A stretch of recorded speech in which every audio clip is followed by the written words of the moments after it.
সন্ত্রাসী Julius caesar এবং শিবির যে যুদ্ধাপরাধের ছবি দেখাচ্ছে, সেই শিবির কিন্তু ঠিকই নির্বাচনে প্যানেল দিয়ে নির্বাচনে অংশগ্রহণ করছেন। আপনারা শুনেছেন যে শিবিরের জয়নুদ্দিন সরকার তন্ময় নামে অর্থনীতি বিভাগের একজন প্রার্থী শিবিরের প্যানেল হয়ে প্রার্থিতা করেছিলেন এবং বীরশ্রেষ্ঠ মতিউর রহমান তাকে অবমাননা করে ফেসবুকে পোস্ট দেওয়া তাকে শিবির তার প্যানেলে নিয়েছিল। এখন কথা হচ্ছে, ছাত্রদের প্রতিবাদের মুখে শিবির তার প্যানেল থেকে জয়নুদ্দিন সরকার তন্ময়কে প্রত্যাহার করলেও এই জয়নুদ্দিন সরকার তন্ময়ের প্রার্থিতা কিন্তু প্রত্যাহার করা হয় নাই।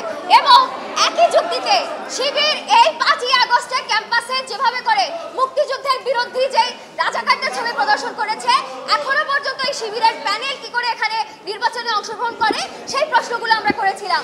ডাকসুর লক্ষ্য ও উদ্দেশ্যের, ডাকসুর যে গঠনতন্ত্র তার 2-এর ক এবং খ, আপনারা যদি গঠনতন্ত্র পড়েন সেখানে স্পষ্টভাবে বলা আছে 71 এবং 24-এর গণ অভ্যুত্থান, 71-এর সাথে ঘাতক এবং 24-এর যে সন্ত্রাসী, সেই সন্ত্রাসীরা কেউ নির্বাচনে অংশগ্রহণ করতে পারবে না।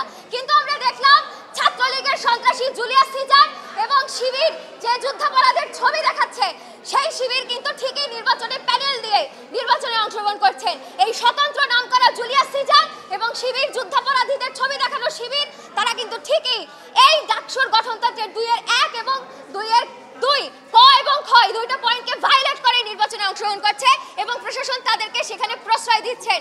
ফলে আচরণবিধি আমাদের প্রার্থীদের জন্য অনেক থাকতে পারে, আমরা সেটা মান্য করি, আমরা সেটাতে শ্রদ্ধাশীল, কিন্তু এই প্রশাসন গঠনতন্ত্রের প্রতি শ্রদ্ধাশীল আচরণ করছেন না।